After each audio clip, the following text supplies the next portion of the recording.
Хуулийн үзэл баримтлал дээр засгийн газрын 2018 оны 291-р тогтоолыг бас дурдсан байна л да. 644 нэр төрлийн бүтээгдэхүүн үйлчилгээний тохирлын үнэлгээг заавал хамруулах шаардлагатай байгаа гэдэг. Ер нь тохирлын үнэлгээнд заавал бүгд хамрагдах ёстой мó гэдэг зүйл практик дээр гарч ирээд байна шүү дээ. Та бүхэнд олон байгууллагаас бас энэ саналууд очиж ирсэн баг. Би нэг жишээ авч хэлье. 2018 онд баталсан энэ журмаар орсон бүтээгдэхүүн дотор зэсийн байжмал байгаа.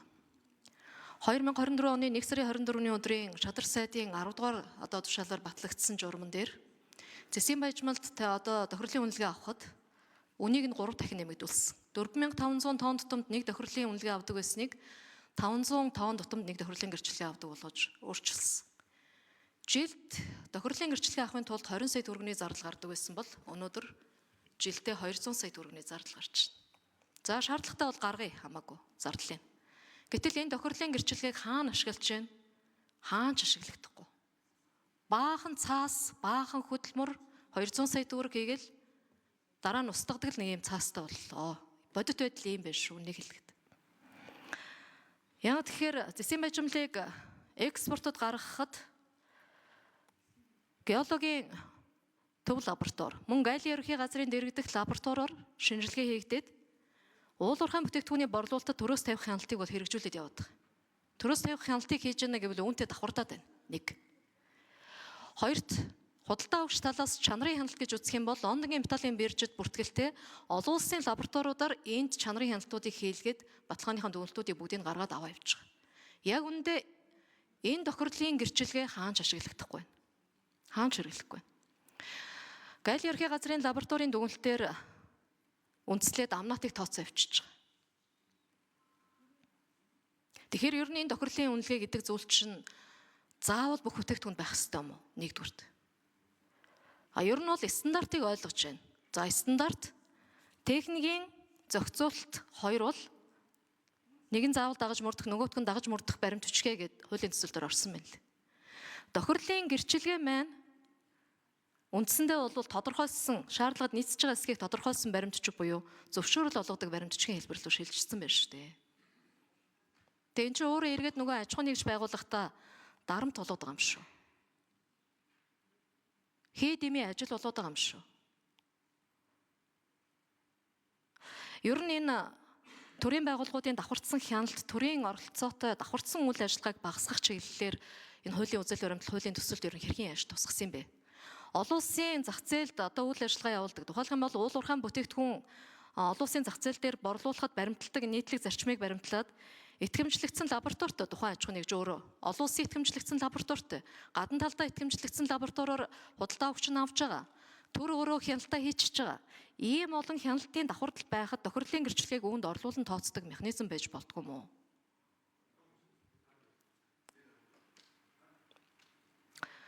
За дараагийн асуудал бол хоёр дахь асуулт бол стандарт тогтоож байгаа бүрэлдэхүүн өөрөө техникийн хороод тогтоож байгаа тийм ээ.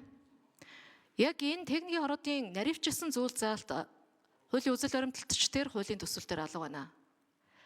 Ер нь стандарт тогтоож байгаа бүрэлдэхүүн маань өөрөө стандартын шаардлага хангаж байгаа юм. Энд ямар бүрэлдэхүүн орох ёстой гэдгийг наривчлан зааж өгөхгүй мө. Мэргэжлийн хувьд, дуршлагын хувьд, ур чадварын хувьд нарийн төвөгтэй стандарт, техникийн тодорхойлолт, техникийн шаардлагыг тавих гэж байгаа энэ бүрэлдэхүүн өөрөө. За шадар сайд хариулт өгье. За стандарт баталж байгаа бүрэлдэхүүн өөрөө шаардлага хангаж байгаа юм уу гэд. Би бол энэ салбарыг хариуцж байгаа хүний хувьд үгүй гэж хэлнэ. Дээрээс нь энэ тохирлын үнэлгээтэй холбоотой хэд хэдэн юунууд биелэлтэй үзүүлэлтүүд гэдэг юм уу асуудлууд. Жишээ нь аюулгүй байдал, хэрэглээний баталгаа итгэлцэл. За дээрээс нь хууль ёс, дүрм журам гэдэг юм уу. За тэрнээсээ илүүтэй зах зээлийн зарчмаараа захирагдах ёстой ийм тогтолцоонууд байхгүй байдаг. Тийм учраас энэ асуудлуудыг бид нар зэгцлэе гэж энэ хуулийг оруулж ирж байгаа. Жишээ нь хүнсний аюулгүй байдал, эрүүл мэнд, за тэгээд хүнсний аюулгүй байдалтай холбоотой салбарууд дээр зайлшгүй тохирлын гэрчлэгээ авах ёстой. Импортоор авч байгаа, экспортлж байгаа аж ахуй нэгжүүд улс орнууд ч энийг шаарддаг. За тодорхой уулуурхай бүтээгдэхүүн саяны өрөөнд төвөө гишүүний ярьсан одоо засгийн баяжмал төмрийн өдөр нүүрсний асуудал гэдэг бол олон улсад тодорхой зах зээл нь ойлгомжтой, орц найрлагч тодорхой байдаг асуудал дээр бид иймэрхүү зүйлүүдийг эргэж харах ёстой. За дундуур нь янз янзын нуглаа явж байгааг үгүйсэхгүй. Тэгэхээр хаана хин нэгний мэдэхгүй тайлбар хэлж тодорхой хуулиудаа дундуур нь ойлгомжгүй болгодог, уялдаа холбоогүй байдаг ийм нөхцөл байдлыг чигчлээл гэж энэ одоо хуулийн үжил баримтлал үндсэн одоо судалгаа хуулийн зүйл заалтуудыг оруулж ирж байгаа. Хууль өөрөө 34 орчим одоо 8 орчим зүйл заалттай ингэж шинжлэгдэж орж ирж байгаа. Гэхдээ энэ бол бүх юм болцсон гэсэн үг биш. Энийг бол ажлын хэсэг байгуулагдаад гишүүдийн одоо оролцоотойгоор өшөө цаашаа нарийн санаанууд тусгадах ёстой гэж бодож байгаа. Хууль эрх зүйн орчнуудтайгаа уялдуулах зүйлүүд бий.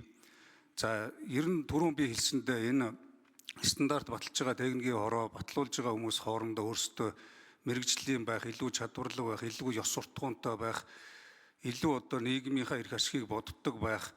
Тэхийн тулд хувийн ившил, аж ахуй нэгж, хөрөнгө оруулагчид, гадаад дотоодын хөрөнгө оруулагчдаас эхлээд эрдэмтэн судлаачид энэ судлаачид шинжээчтэй оролцуулж шинжлэх ухааны уул суурьтай амьдралд нийцсэн асуудлын гүнд орсон ийм тогтолцоог л бий болгохгүй бол хөнгөцгөн харж явсаар байгаад энэ өөрөө техникийн хорооны хүртэл нэг хэлбэрийн болцсон асуудлууд бий. Энийг одоо дахин энэ хууль шинжилгээд гараад ирэхээр бид магадлан итгэмжлэх чадамжийн шалгуурлах тэрийг хэн ямар одоо салбарын ямар стандартыг баталгаад байгаа гэдгийг олон нийт нээлттэй харж иж ил тод хяналтаа тавьдаг буруу зөвийн шүүдэг хүртэл ийм иргэдийн хэлт рүү оруулъя л гэж байгаа тогтолцоо руу.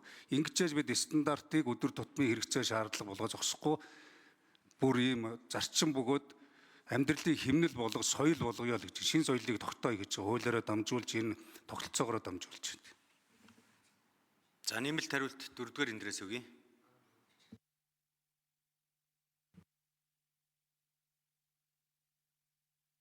Өөрийн төвийн гишүүний асуултанд товчхон хариулт. Энэ батлаад байгаа стандартын шаардлага хангаж байгаа мó гэдэг асуулт. Олон улсын ISO-гийн байгууллагаас бидэрт бол гайд болоо одоо бид нар зөвлөмж дүрмийн дагаж ажилладаг. Тэгэхээр олон улсын стандартууд MNS нэгийн хоёрын дагуу бид нар техникийн хорооны бүрэлдэхүүн, за техникийн хорооны хурлын одоо холбогдох дүрм журмыг бол бүгдийг дагаж барьж ажиллаж байгаа гэдэг бол хэлье. За тохирлын гэрчилгээний асуудлыг зөвшөөрлөлтөд хойлоод явуулаад энэ бол тохирлын гэрчилгээ чинь тухайн бүтээгдэхүүн үйлчилгээ стандартад тохирч ийнэ үгүй юу гэдгийг л нотолж гаргаж ирж байгаа. Тэрнээс ч бол энэ бол ерөөсөө тэр зөвшөөрөл бол биш гэдгийг бас энэ дээр олгох хэрэгтэй. Альтернатив зэсийн баримтлалын асуудал байна. Олон улсын зэсийн баримтлал дээр бол 500-аас 600 тонн нэг удаагийн одоо тохирлын гэрчлэгээ одоо олгож тэрийг бол хэлгэлээр гарах одоо тийм дүрмтэй байдаг гэдэг нь бас энэ дээр дурдсан байх гэж байна. Энэ стандарт дээр яг хуу гишүүд бас нэг зүйлийг их сайн ойлгомоор байгаа юм. Хэдий хэр хэмжээний олон тооны стандарттай улс байна. Тэр улс төдий чинээх хүний эрхийг зөрчихгүй, үндсэн эрхийг нь зөрчихгүй, эрүүл аюулгүй орчинд амьдруулах боломжийг олгож өгч ийн гэдэг л ойлголт. Манай Монгол улсад байгаа 6700 стандартын 50% нь хэрэгжилттэй байна гэдг нь өөрөө бид хүний эрхийг хангах тал дээр төдий чинээс сул байна л гэсэн үг болчих. Дээрээс нь альва төрлийн стандартыг шин тутамд нэвтрүүлж чадахгүй байна гэдэг бол бидний хувьд одоо үндсэндээ зах зээл дээр нэлээд хоцрогдолтой явж байгаагийн том илрэл юм байна. Дэлхийд бол одоо Канада улс хамгийн олон тооны стандарттай гэж байгаа. Канадын олон тооны стандарттай болсон үндсэн шалтгаан бас л 1980-ад 70-ад оны сүүл 80-ад оны ихэнх үеэс энэ хүний эрхийн асуудлыг илүү их хүндсэн, хүний эрхийг хангах чиглэлээр баталсан хууль тогтоомж нь үндсэн хуулийн ард дээр бичигддэг том хууль. Тэрний хэрэгжилтийг хангахын тулд нийгэмд одоо стандартыг бүрэн дүрэн бүх төвшөнд нэвтрүүлэх гэдэг зорилгыг тавьсан дээрээс өнөөдөр 140-50 мянган стандарттай болцсон зүйл болчихж байгаа. За нөгөө талдаа Монголд бол нэг асуудал байсан, мэрэгжлийн хяналт гэдэг нэг айхтар ойлголт байсан.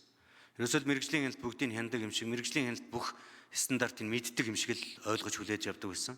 Харамсалтай нь бид мэрэгжлийн хяналтын байгууллага муутсан махыг очиод чамд идэж байгааг харсан шүү дээ. Тэр өөрөө стандарт биш. Тэр өөрөө ямар хяналт тавьж байгаа гэдэг ойлголт байхгүй болж хэлсэнтэй холбоотой асуудал. Уул нь анх мэрэгжлийн хяналтын байгууллага зорилго нь зөв тавигдаад салбарын мэрэгжлийн хүмүүсээр бүрдсэн хяналтын байгууллага гэж бүрдсэн чинь хөгжлийнхөө явцад 20 жилийн дараа салбарын бус хүмүүс салбарт хяналт тавьдаг болж эхэлсэн. Тэр нь өөрөө нөгөө авилга, нөгөө хүн суртал гэдэг зүйлийг чинь үндс нь болсон. Сүүлдээ мэрэгжлийн хяналтын байгууллагын талаарх ойлголт олон нийтийн дунд маш сул болсон. Судалгаа явуулаад үзэхэд судалгаанд оролцож байгаа иргэдийн 15% нь мэрэгжлийн хяналт байх ёстой гэж үзэж байна.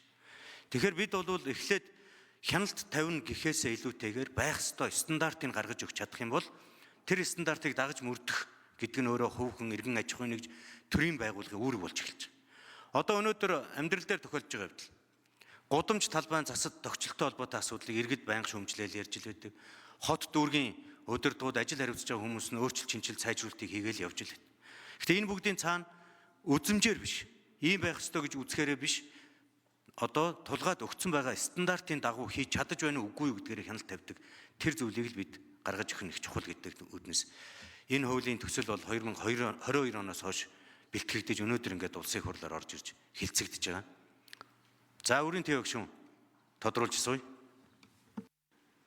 За шадар сайдын үнсэтэйгээ асуудалд бас ойлгож хандж байгаа талархалтай байна. Ажлын хэсгийн хариулж байгаа хариултанд за уучлаарай би нэг одоо зөвшөөрөл гэрчилгээ хоёроо одоохондоо ялгахтайгаа тэгээ асууж байгаа юм. Танаа олгож байгаа тохирлын гэрчилгээ зөвшөөрлийн хэлбэртэй болчиход байгаа байхгүй юу? Амьдрал дээр. Эн чинь нийцэхгүй байна гэдгийг би хэлээд байгаа юм. Энийг өөрчлөх юм а хуулиндаа оруулаач шинэ хуулиндаа. Стандарт батлаад байгаа тэр стандарт боловсруулаад байгаа техникийн хороод чинь стандартын шаардлага хангаж байгаа мó гэж би яагаад асууад байгаа юм гэхээр тэр заалт чинь хуулийн төсөл чинь байхгүй байгаа шүү дээ. Хуулийн үзэл баримтлал чинь байхгүй байгаа шүү дээ. Олон улсын байгууллагын зөвлөмжийг мөрдөд дагаж болно. Тэрийг үндэсний стандарт, үндэсний одоо мөрдөх дүрм журм болгоё гэж байгаа юм бол хуульчлалт. Хэн нэгэн дуртай хүн нь тэрийг аваад өөрчилдөг гэж болохгүй зү. Стандарт бол байх ёстой юу, байх ёстой. Түүнийг хэрэгжүүлэх чинь дахиад өөрөө.